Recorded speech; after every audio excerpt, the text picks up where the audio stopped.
Why is the Syrian opposition believing that the government carried out these attacks, and what evidence do they have? Well, nothing really concrete when it comes to that allegation, and the opposition has long maintained when it comes to these types of attacks that are targeting government institutions, but at the end of the day causing a significant number of civilian casualties. They're saying that this is the government's way of trying to discredit the opposition, that it's the Syrian government's way of trying to validate its claim that it is fighting these armed terrorist organizations.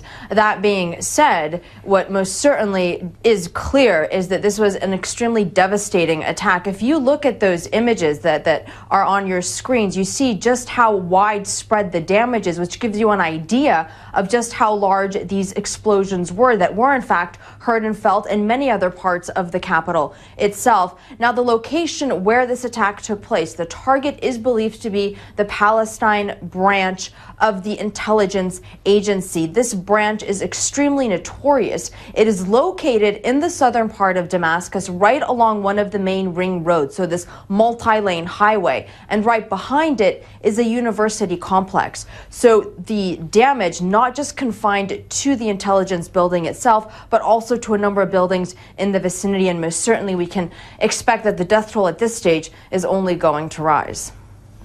And Arwa, we understand that the UN monitors will have arrived there at this point. What exactly will they be doing there? Are they going to be looking at, are they investigating this particular attack, or are they just looking at the big picture?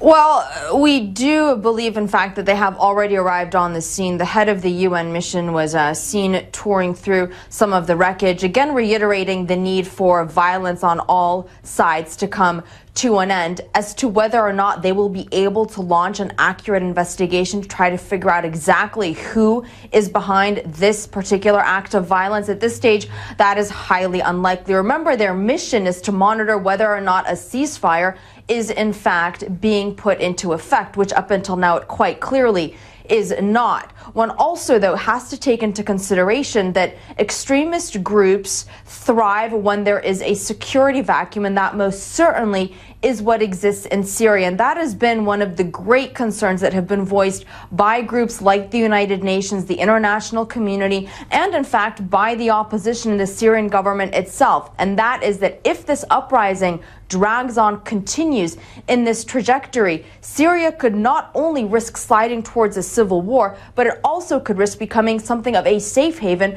for terrorist organizations, extremist organizations that are going to be capitalizing on the chaos within that country.